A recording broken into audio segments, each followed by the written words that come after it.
arterias vasculares, periarticulares, cómo son sus recorridos, cuántas son sus ramas colaterales, cuáles son sus ramas terminales y cuáles son lo que llaman ramas recurrentes, que forman esos circuitos que permiten irrigar una parte de un órgano sin estar afectado del vaso principal. Eso lo vamos a ir viendo poco a poco. No es lo mismo la circulación de los miembros superiores e inferiores que la circulación, por ejemplo, de la cavidad abdominal o la cavidad pélvica. Son vasos que tienen funciones diferentes. Parece que hay vasos sanguíneos que tienen función más del tipo de irrigación muscular y se ven comprometidos por la contracción de los músculos, por ejemplo, vasos que están sometidos a lo que es la gravedad, como los vasos sanguíneos de los miembros inferiores, sobre todo la parte venosa, que tienes la fuerza de la gravedad, ella va en contra del recorrido del retorno venoso, va en contra de la gravedad y se pueden presentar ciertas patologías que van a ver poco a poco. Entonces vamos a dividir lo que es la biología en lo primero, lo que es el órgano central, como es el sistema conductor, ¿verdad? A través de cada uno de estos vasos sanguíneos que les estoy comentando, en qué consiste la circulación menor y mayor, y por supuesto dentro de lo que es el estudio de los vasos sanguíneos se incluye en la biología todo lo que es el sistema linfático, todo lo que es el sistema de drenaje linfático de cada parte del cuerpo tiene la formación de linfa, que es un líquido intersticial de desecho que debe ser, por supuesto, drenado hacia vasos colectores más grandes, pero empieza con un vaso pequeño linfático a nivel tisular y se van a ir dividiendo en diferentes vasos. ¿Cómo es la parte de la circulación menor? Si se recuerdan, la parte de la circulación menor es la oxigenación cardíaca, de la parte vascular, que ocurre, por supuesto, a nivel de ustedes van a ver que aquí no se divide el corazón en aurículas y ventrículos, sino el concepto anatómico y propio es atrios y ventrículos. Lo que ustedes conocen como aurículas son los atrios, los ventrículos siguen siendo los ventrículos. Y vamos a ver que nuestro órgano central, que es el corazón, va a tener un corazón derecho y un corazón izquierdo.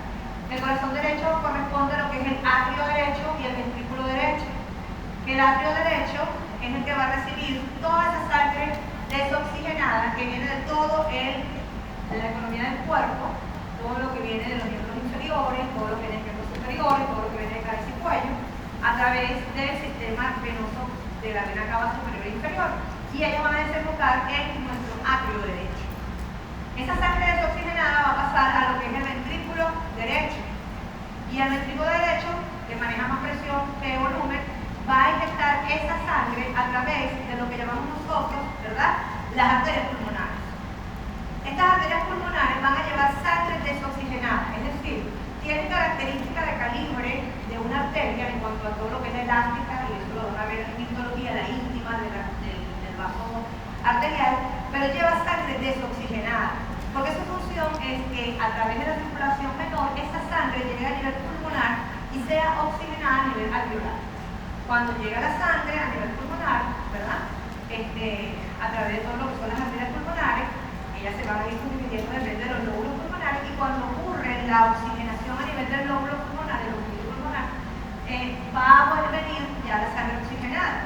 Y esa sangre oxigenada entonces entra a lo que es el corazón izquierdo.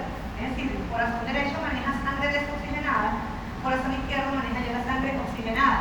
Y el corazón izquierdo, prácticamente, siempre la sangre va a llegar primero al atrio, en este caso al atrio izquierdo, a través de las venas pulmonares, que por ser de características menos elásticas que las arterias, contiene sin embargo sangre oxigenada. Al llegar a lo que es el atrio izquierdo, ella se dirige luego posteriormente al ventrículo izquierdo, y esa sangre entonces oxigenada es inyectada a través de contracción del ventrículo izquierdo por lo que es la aorta, el arco aórtico y la aorta torácica al resto de todo lo que es el cuerpo humano. Ya ustedes van a ir viendo las ramas del arco aórtico, de donde nacen las ramas que van al cuello, de donde vienen las ramas que van a los miembros superiores, y posteriormente así sucesivamente. Entonces esto es lo que nos compete en cuanto a lo que es la circulación menor dentro de lo que es la biología. Se hace un estudio, ¿verdad?, que esto lo hacen sobre todo los radiólogos intervencionistas, cuando le colocan un material de contraste a a nivel arterial, y aquí le colocan el catéter a nivel de la arteria pulmonar y está dibujando las arterias pulmonares cómo se dirigen a los pulmones a nivel derecho e izquierdo con sangre desoxigenada, para que posteriormente ella retorne al atrio izquierdo oxigenado. Entonces, a través de todos estos estudios que lo hace sobre todo el cardiólogo intervencionista, puede observar si hay una obstrucción arterial, por ejemplo, importante pulmonar, si hay un embolismo pulmonar, etc., y describir ciertas patologías que competen a la circulación menor. En cuanto a lo que es la circulación mayor, entonces nosotros ya nos vamos con lo que es la circulación del resto del cuerpo, y ya sabemos que la sangre va a ser eyectada a nivel cardíaco por el ventrículo izquierdo, a través de lo que es la aorta ascendente, luego va el arco aórtico, y del arco aórtico salen todos los vasos sanguíneos que van al cuello y al miembro superior. Entonces vamos a tener vasos sanguíneos de amplio calibre, de calibre mediano y de calibre pequeño. A medida que estemos más cerca del área cardíaca, el calibre del vaso va a ser más grande, porque maneja más presión. ¿Okay? Entonces, al manejar más presión, va a tener una muscular, los celulares apagados, va a tener una muscular más amplia que va a recibir esa presión y va a manejar esa presión. Luego esas presiones van a ir disminuyendo a medida que tú vas alejándote a los miembros superiores e inferiores, y a medida que te vas acercando al tejido que necesitas oxigenar. Entonces vamos a tener que a nivel de lo que es cabeza y cuello y miembro superior, tenemos diferentes orígenes. ¿Por qué? Porque en el arco aórtico vamos a conocer de una nombrada, lo van a ver más específico en su unidad de tórax, que del lado derecho está el tronco arterial mesocefálico y del lado izquierdo nacen dos troncos arteriales, que una es la arteria carotídea primitiva izquierda y otra es la subclavia izquierda. Es importante conocer ya el origen de esto. ¿Por qué? Porque del tronco arterial brachiocefálico derecho nace la subclavia derecha, que es la que va a responsabilizarse por la irrigación del miembro superior del lado derecho. La arteria subclavia izquierda, que nace del arco aórtico directamente, va a responsabilizarse de la circulación del brazo del lado izquierdo. ¿Okay? Entonces ya por ahí empieza el origen de la circulación del segmento o la región que ustedes deben estudiar. Entonces todos los vasos sanguíneos tienen un origen, evidentemente a nivel cardíaco. De ese origen, esas ramas se van a ir subdividiendo y entonces se llaman ramas colaterales. Cuando una rama principal o un tronco principal pasa de una zona a otra, puede cambiar de nombre, es la misma arteria pero cambia de nombre, y tiene ramas terminales, que son las ramas que ya van a llegar al tejido el cual está irrigado. Entonces, aquí tenemos, ¿verdad?, todo lo que es la parte cardiovascular. Habíamos hablado ya de la circulación menor, de todo lo que es la oxigenación pulmonar. Habíamos dicho que la sangre que llega aquí, que llega al atrio derecho, luego en el ventrículo derecho sale por la pulmonar, se oxigena y luego retorna a la parte izquierda del corazón, a lo que sería el atrio izquierdo y el ventrículo izquierdo. Entonces, el ventrículo izquierdo bombea todo lo que es la sangre a través de lo que es el aorta ascendente, arco aórtico, aorta torácica y abdominal, y ahí vamos a ver todas las ramas que van tanto al tórax como al abdomen y las que van, por supuesto, a todo lo que es miembro inferior. ¿Cuáles son las características que tiene que tener el vaso sanguíneo de manera general?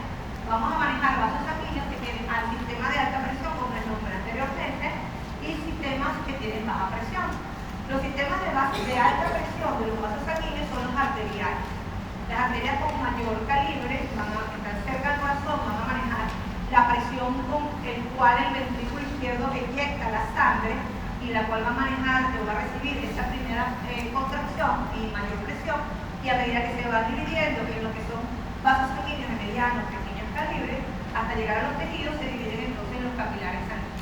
Entonces el sistema de alta presión, que es arterial, vamos a ver que son arterias de tipo elásticas, que son evidentemente, por ejemplo, la del arco aórtico, la aorta torácica, la aorta abdominal. Tenemos arterias de tipo muscular, que son las arterias que van hasta los miembros superiores y miembros inferiores.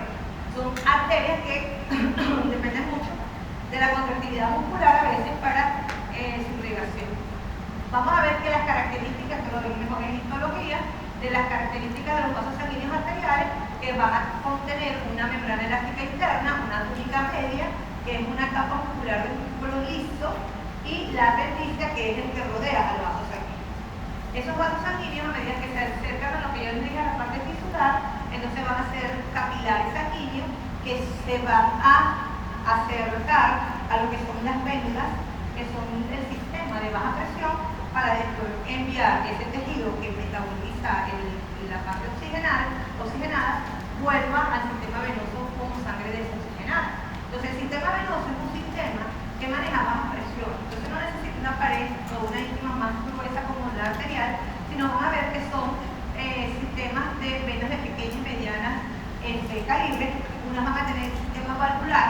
¿Qué significa que tenga un sistema valvular? Por ejemplo, en el miembro inferior, que nosotros necesitamos estar en contra de la gravedad, ¿verdad? Nosotros necesitamos que la sangre desoxigenada, por ejemplo, de los pies o de las piernas, asciendan hacia el atrio derecho. Entonces, muchas veces, estamos mucho tiempo al pie, la gravedad, ¿verdad? no nos permite muchas veces, si uno no contrae los músculos, que es una fuerza o una bomba que permite que se contraiga la parte venosa, vemos que ella se dificulta. Entonces, ¿qué pasa? Que el sistema de la sangre se congestiona, porque está mucho tiempo de pie, y tiende a devolverse otra vez hacia las piernas, hacia el pie.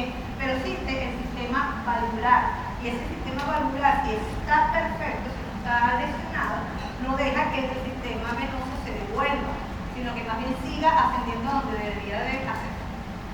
Entonces vamos a conseguir grandes troncos venosos, ¿verdad?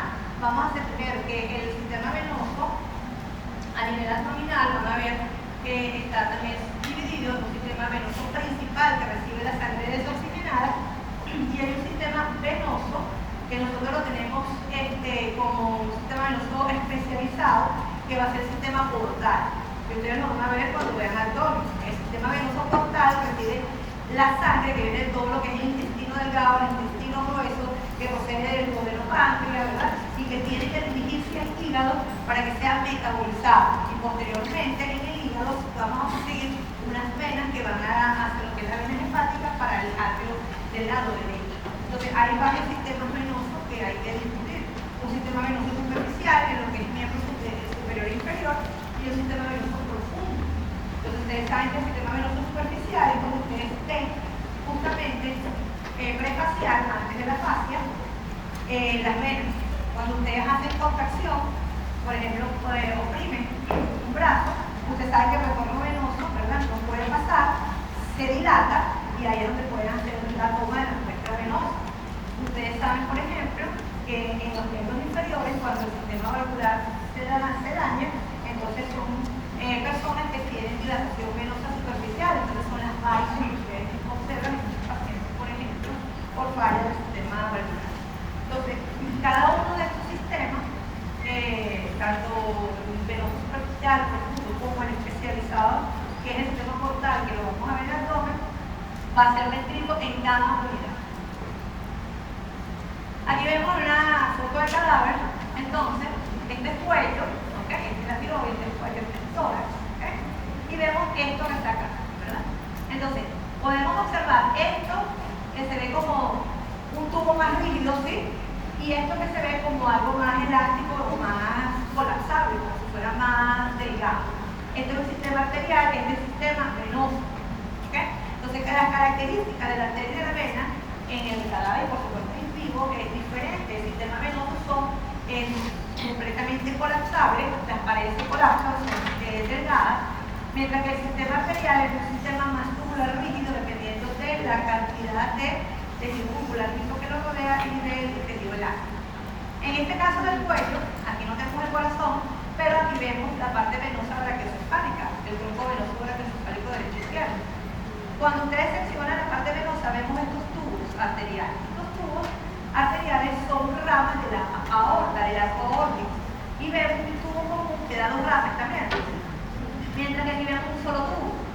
Entonces, cuando vean un solo tubo que da dos ramas a nivel del cuello, ese es el tronco arterial brachiocefálico, que va a dar una rama que va al cuello, que es la carótida primitiva, y la otra rama que se va a dirigir hacia lo que es la región supraclavicular, y cuando pasa por debajo de la clavícula, entonces es la arteria axilar. Entonces, vamos a ver que en nuestro sistema vascular podemos observar un tronco que da dos ramas terminales, como en este caso. O sea, tronco anterior brachiocefálico entre las dos ramas terminales, ¿ok? Entonces cada rama terminal es una arteria. En nuestro caso, la arteria subclavia, ella va a continuar y va a dar ramas colaterales, que son propias de esa arteria. Luego esa arteria, cuando pasa por debajo de la clavícula, es la misma arteria, pero cambia de nombre. Entonces ya no es la arteria subclavia, sino es arteria axilar. Y a nivel de la región axilar, esa arteria da ramas colaterales, ¿ok? Que pueden permitir inclusive circuitos de anatomía. Entonces ese es otro concepto que van a manejar en la angiología, que son las anastomosis fisiológicas que ocurren con las uniones entre vasos sanguíneos colaterales, ramas de una arteria, con los vasos sanguíneos colaterales, ramas de la otra arteria. Y estos circuitos de anastomosis garantizan la irrigación de una región.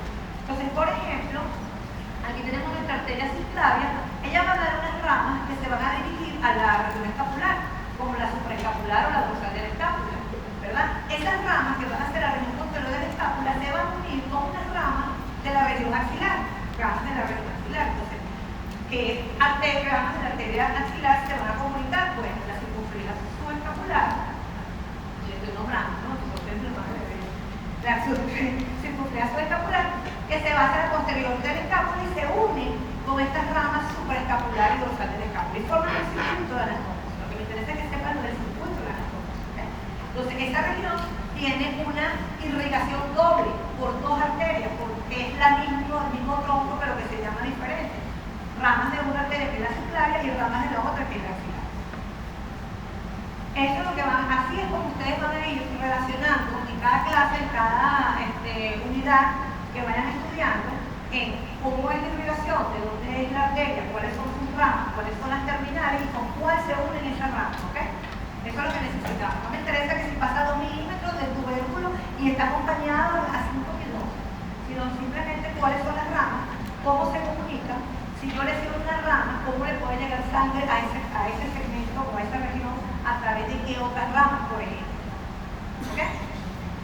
Entonces, aquí tenemos un estudio que es una arteriografía en el cual se le colocó un material de contraste, en este caso a lo que es la parte del arco aórtico. Aquí vemos lo que es la aorta ascendente, que es el arco aórtico, y vemos los troncos. Se recuerden siempre que del lado derecho hay un tronco único que se divide en dos, que es el tronco anterior brachiocefálico, y aquí me está dando perfectamente la subclavia del lado derecho y hacia el cuello lo que es la carótida primitiva, mientras que del lado izquierdo sale la subclavia sola del arco aórtico y la carótida primitiva sale también sola directa del arco aórtico. Entonces podemos decir que el arco aórtico da 3 ramas, ¿ok? Da el tronco y las otras 2 ramas mencionadas, en este caso de la arteriografía. Cuando seguimos hacia lo que es la parte del miembro superior, entonces nosotros vemos cómo por debajo de lo que es la clavícula y en contacto con la primera costilla, la arteria que venía del tronco arterial brachiocefálico, si es del lado derecho, que es la subclavia derecha, cuando pasa por debajo de la clavícula se cambia de nombre y entonces arteria axilar. Vemos que la arteria axilar sigue su trayecto y cuando ella pasa por debajo del límite inferior de otro músculo, que lo vamos a ver en axila, se convierte en arteria braquial común. Entonces las arterias tienen un nombre y tienen ramas. O sea, si yo por ejemplo le pregunto un examen y en una imagen, ¿qué venas es esta? Ustedes saben que las venas yugulares y venas yugulares anteriores, venas yugulares posteriores, venas yugulares internas, venas yugulares externas. Entonces tienen que saberle siempre colocarle el nombre y el apellido a la estructura que ustedes estén observando. Entonces aquí es la arteria braquial común, por ejemplo, ella da 2 ramas terminales. Entonces es una arteria que da 2 ramas definitivas, una que continúa hacia el miembro superior, que es la arteria braquial superficial, y otra que se va al posterior, que es la arteria braquial profunda. Entonces cada una de ellas tiene su nombre y apellido, tiene su recorrido y tiene su destino final. El destino final, evidentemente, en el miembro superior va a ser en los circuitos de la mano. Y aquí entra lo que hablamos de las anastomosis fisiológicas que forman los arcos a nivel de la mano. Vamos a ver más adelante que hay 2 arcos vasculares, ¿verdad? Hay un arco vascular superficial y otro profundo, que son la unión de las ramas terminales de 2 vasos sanguíneos que están en el antebrazo. Que más adelante van a observar que una es una reloj radial y van a ver cómo se forman estos 2 vasos, esos 2 arcos, perdón, que son comunicación de una arteria con la otra. ¿Qué significa? Que si yo tengo una lesión de una arteria, por ejemplo principal, y en este caso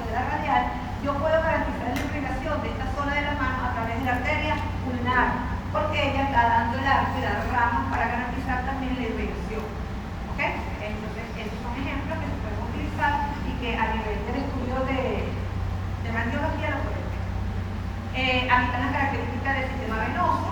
Acuérdense que les expliqué, las venas son más elásticas, no manejan presión, y del sistema venoso vamos a conseguir un sistema venoso superficial y un sistema venoso profundo.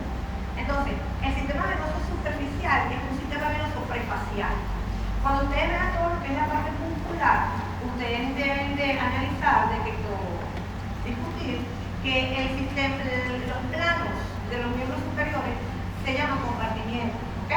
Y que cada compartimiento es un grupo muscular que está contenido dentro de lo que sería un estuche, y que ese estuche no es más que tejido conectivo que lo permite comprimir, y que ese tejido conectivo se inserta en ciertas estructuras óseas para permitir que estos músculos estén contenidos en ese estuche.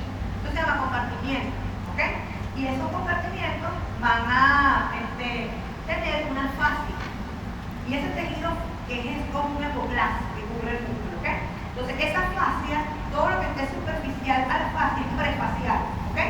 Todo lo que esté por debajo de la fascia en profundidad ya es profundo, ya son sistema venoso profundo. Entonces todo lo que es prefacial es sistema venoso superficial. Es lo que nosotros vamos a ver en el caso del miembro superior, las venas, cuando hacemos simple compresión con un manguito, por ejemplo, o con un torniquete, vemos cómo se van dilatando porque van en contra, parece que van a distal al proximal, y cuando se consiguen con la succión, se va dilatando completamente. Ese sistema prefacial nos va a permitir a nosotros identificar todo lo que es el retorno de distal hasta proximal y cómo se va formando cada uno de esos conductos venosos y que van a describir en el miembro superior, por ejemplo, unas estructuras conocidas como la venosa, que tiene diferentes características anatómicas. Y de eso podemos aprender de identificar ese sistema venoso, cómo tomar la muestra venosa, por ejemplo, cuando estén en énfasis. Cuando ustedes estén en ambulatorio, entonces tomarle la muestra para hacer el examen de sangre, entonces tienen que identificar y saber cuáles son el sistema venoso más accesible, cómo lo van ustedes a identificar y de dónde ustedes van a tomar la muestra. Esto de la parte venosa superficial. Tenemos un sistema venoso específico dentro de lo que es la biología, y digo específico porque no es un sistema venoso especializado, está justamente su función es diferente al de llevar sangre desoxigenada al atrio derecho, ¿ok? O sea, su función no es llevar la sangre al corazón para que se oxigene, su función es específica, su función es de llevar elementos a metabolizarse a nivel del hígado, que ustedes van a ver como órgano dentro de las vísceras que hablaremos en tractología. Entonces, todo este sistema venoso específico, ¿verdad?, constituye en el abdomen lo que llamamos el sistema venoso portal, y que va a recoger todo lo que es la sangre venosa de todo lo que es el aparato digestivo, todo lo que es el aparato del duodeno, del páncreas, etc. Y que todo ese sistema venoso que lleva toda la sangre que proviene de la parte intestinal necesita metabolizarse. O sea, ustedes comen y todos los productos que ustedes ingieran, proteínas, carbohidratos, lípidos, necesitan metabolizarse porque el cuerpo los necesita. Entonces, ¿dónde se van a metabolizar? A nivel del hígado. Entonces, todo este sistema venoso especializado tiene características diferentes del sistema que antes les describí. Esto es un sistema venoso principal a nivel abdominal. Entonces, ustedes ven que sus venas de gran calibre porque maneja mucho volumen. Ella no maneja presión, como en el caso de la arteria, como en el caso de la aorta abdominal, ¿se acuerdan? Perdón, de la aorta torácica y de la aorta abdominal. Son arterias grandes, de grande calibre, que van a manejar presiones fuertes por la dirección del ventrículo izquierdo. El sistema venoso recibe ese volumen, va a recibir todo el volumen de los miembros inferiores, porque aquí estamos hablando de una vena que está a nivel abdominal y estamos hablando de la vena cava inferior, ¿ok? Y a nivel de la vena cava inferior, ella va a recibir la sangre desoxigenada, no solo de la que viene de los miembros inferiores, sino que va a recibir la sangre desoxigenada de los órganos que están intraabdominales, ¿ok? Es decir, que a ella le va a venir la sangre, por ejemplo, en este caso, de estos dos elementos que tuvimos acá, que son los riñones.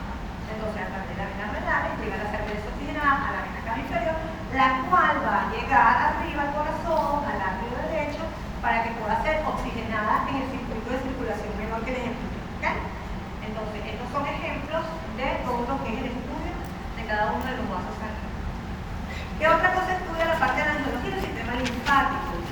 linfático es un sistema diferente al sistema vascular y venoso, pero es un sistema que nosotros lo vemos a nivel intersticial, es decir, donde están los tejidos, por ejemplo, a nivel del tejido muscular o el tejido mamario, por ejemplo, a nivel celular existe un intercambio gaseoso entre las arterias, las arteriolas y las venas, ¿verdad?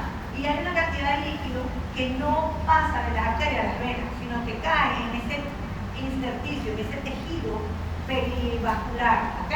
Y ese líquido, ¿verdad?, va a formar la linfa, que es un líquido que va a transcurrir por unos pequeños conductos, unos pequeños conductos o vasos linfáticos, que a su vez ellos se van a comunicar con vasos linfáticos de mayor calibre y que se van a comunicar con un centro que es como un peaje, que es formado por los linfonódulos. Ustedes lo conocen como ganglios linfáticos, nosotros lo manejamos en PNA como linfonódulos, aunque en clínica le van a decir que si los ganglios, ustedes saben que aquí en anatomía ganglios para el sistema simpático, ¿ok?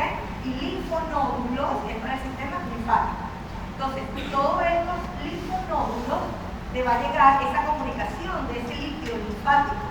Y el linfonódulo es como si fuera una alcabala, y él va a decir, por ejemplo, si llega alguna infección, por ejemplo, él va a tener la capacidad, a través del sistema inmune, de matar a la infección, ¿ok? Si es, por ejemplo, algo tumoral, entonces el linfonodo capta el tumor y entonces se llena de lesión tumoral, por ejemplo, ¿ok? Entonces, es un centro justamente de vigilancia y de control de todo el tejido, la linfa que llega a esa región. Existe, evidentemente, un tejido linfático que está asociado a todo lo que es la mucosa, que ustedes van a ver, por ejemplo, todo lo que es la parte de tonsilar, todo lo que es la parte, ¿verdad?, de las amígdalas, que tiene el tejido linfático especializado justamente en la respuesta inmune. Vamos a tener tejido linfático también asociado a todo lo que es los bronquios, y vamos a tener un tejido linfático especializado que también es para la defensa, porque tiene acción inmunológica, que es a nivel del apéndice fecal. El apéndice fecal, vamos a ver después cuando veamos el nombre, que tiene su característica o apéndice vermiforme de tener tejido linfático. Entonces él se inflama cuando hay un proceso infeccioso, hay un proceso gripal, por ejemplo, un proceso importante a nivel infeccioso, y él se inflama y se obstruye la luz del apéndice, ocurre cierto procedimiento clínico. Tenemos, por ejemplo, dentro de los órganos que forman el sistema linfático, porque hay órganos que se encargan de la parte inmune, tenemos el timo que se ve en el niño, en el adulto no se ve, ubicado en la región mediastínico anterior. Tenemos a nivel de la médula ósea, por supuesto, la formación de todo lo que son la producción de la serie roja, la serie blanca, ¿ok?, que es importante. Y tenemos todo lo que son el sistema de los vasos linfáticos. Esto ya es más hacia el nivel de los que son los capilares a nivel tisulares, los vasos linfáticos que llegan a esos linfonódulos que son intercalados, y los grandes vasos linfáticos como el conducto torácico y la gran vena linfática derecha. Esos vasos grandes, por ejemplo, a nivel abdominal, así como les habíamos hablado que existe un sistema venoso especializado, también existe un sistema linfático especializado que va a permitir recoger toda esa linfa, pero ya no son de los brazos, no son de las piernas, sino que son de la cavidad abdominal, que va a recoger en un conducto que es un sistema linfático que recoge toda esa linfa de intestino, etcétera, y que se va a ascender por un tubo para llegar a lo que es la vena subclavia izquierda, porque la idea de todo el líquido linfático es llegar al atrio derecho para que se pueda oxigenar, pueda ser esa cantidad de líquido pueda también ser oxigenado y ser utilizado posteriormente. Eso lo vamos a ver más adelante, eso de manera general, porque no es un poco más complicado de lo que les estoy explicando. Entonces, ¿cuáles son las estructuras que deben tener el sistema del vaso linfático? Bueno, ya les hablé de que había una fascia, ¿se acuerdan?, que es la que cubre los compartimientos, en este caso los compartimientos musculares, por ejemplo. Entonces tenemos un sistema que está por encima de esa fascia, que es el sistema prefacial, que son entonces todos aquellos vasos linfáticos que van a estar justamente a nivel superficial. Vamos a conseguir un sistema facial, que es más profundo. Entonces son el conjunto de linfonódulos que pueden estar, por ejemplo, en una región axilar, en profundidad, que puedan estar en una región peribronquial, por ejemplo, y tenemos un sistema específico de cada órgano. Entonces, cuando nosotros veamos el estudio de cada órgano, que corresponderá a lo que es la tecnología, que es el estudio del órgano y sistema, vamos a ver, cuando veamos en cada unidad, órgano por órgano, cuál es el drenaje linfático de ese órgano. Y eso es lo que sería el sistema específico del órgano.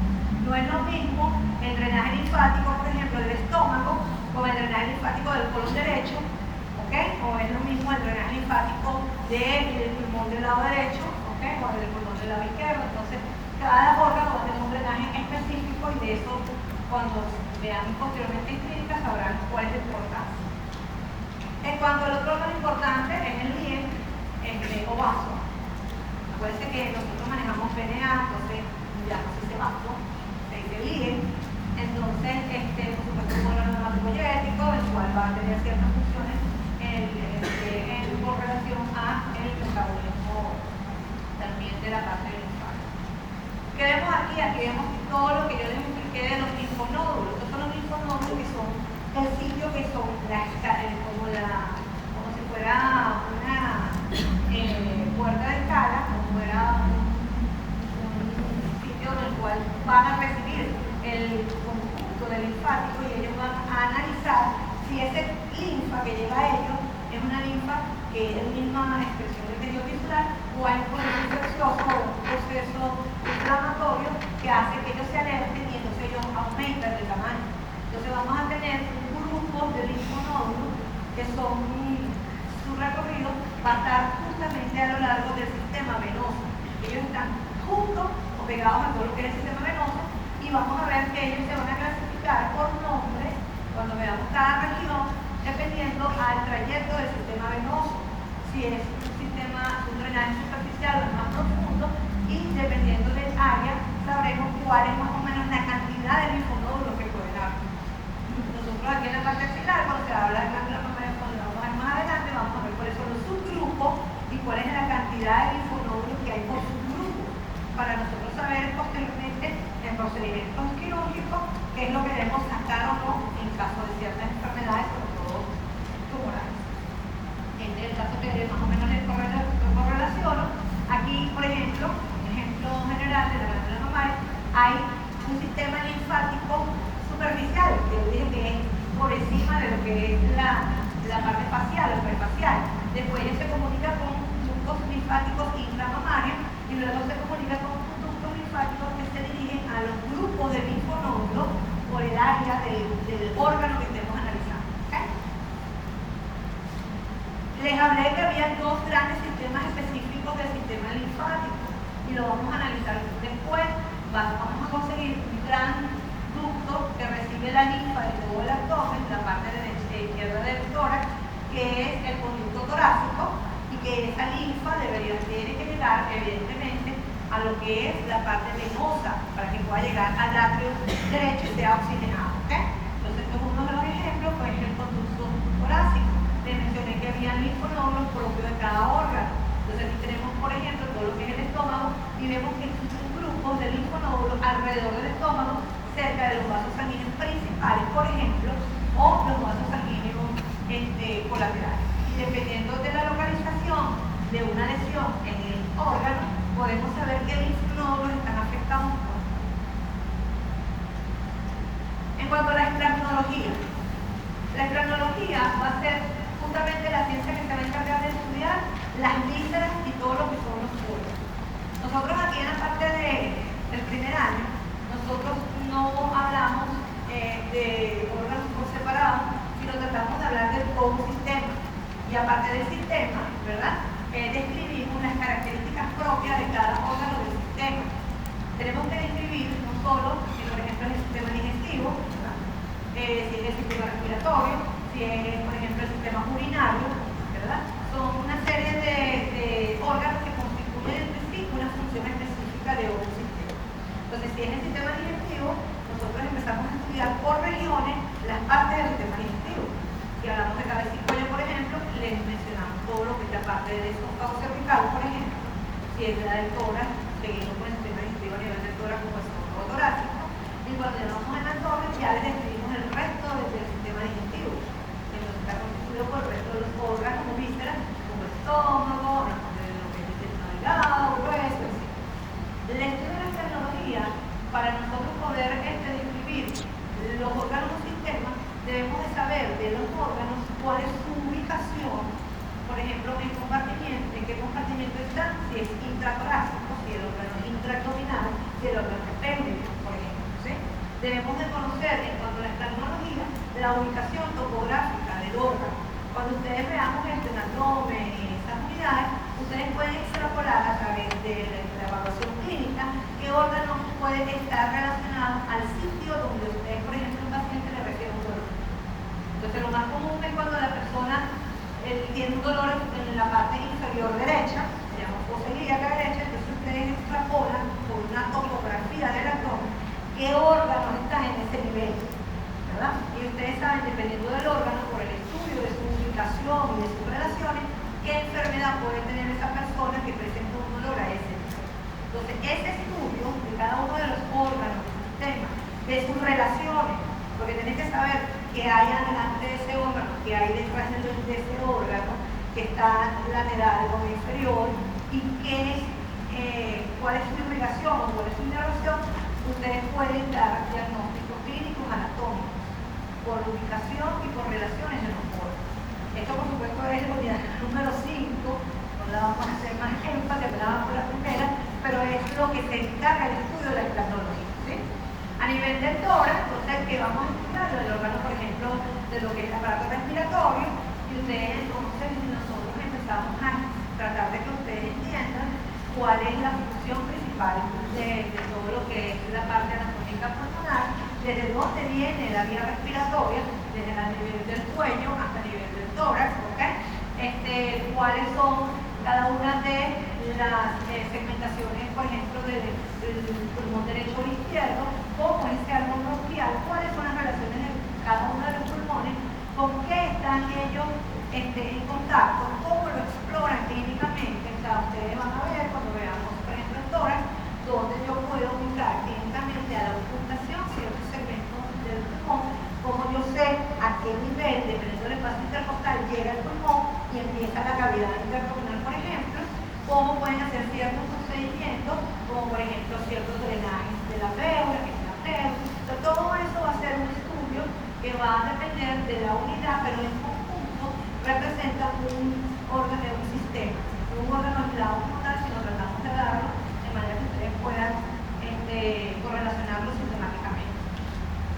Entonces, nosotros vemos, por ejemplo, en el aparato digestivo, es importantísimo no solo conocer el órgano y sus relaciones, saber su inervación, cuál es su función simpática y parasimpática, que es lo que sería la parte neurovegetativa, que es otro estudio que también complementa el estudio de cada órgano, sus relaciones, las dimensiones de cada uno de ese órgano, para nosotros poder ubicar después si hay una lesión, en qué parte. Es decir, está en el surco gástrico, por ejemplo, está en el antro, por ejemplo, que ustedes puedan identificar porque ya conocen justamente todas las características de ese órgano. Entonces, todo esto nos lleva a un diagnóstico clínico anatómico, a unas relaciones relaciones del órgano con respecto a la cavidad tóraco-abdominal, por ejemplo, en el caso del EPA, ¿verdad? Y las relaciones de otras estructuras importantes a esos niveles. Cuando ustedes sepan ya cada uno de cómo no solo los órganos del sistema, la ubicación y extrapolar los niveles de la cavidad abdominal, los niveles de la pared abdominal, cuando ustedes sepan la ubicación de cada uno de las estructuras musculares, ustedes pueden tener la capacidad, ¿verdad?, ya de dar diagnósticos anatómicos. Las que no son médicos, que mencionan siempre van a decir, ay, mi amor, ¿tú sabes qué es esto? Y la abuelita le dice, no puedo mover el hombro, ¿qué será? Ustedes anatómicamente ya tienen un conocimiento prácticos anatómicos. Ah, no, bueno, dice, es arte manipulador, bueno, yo no soy traumatólogo, ahora, porque no puede mover el hombro es porque este músculo está mal, ¿verdad? Entonces ustedes pueden dar ciertos diagnósticos. Como una inyección, ustedes ya vieron todo miembro inferior, saben qué parte de la periodista pueden poner la inyección, entonces tienen la capacidad de colocar una inyección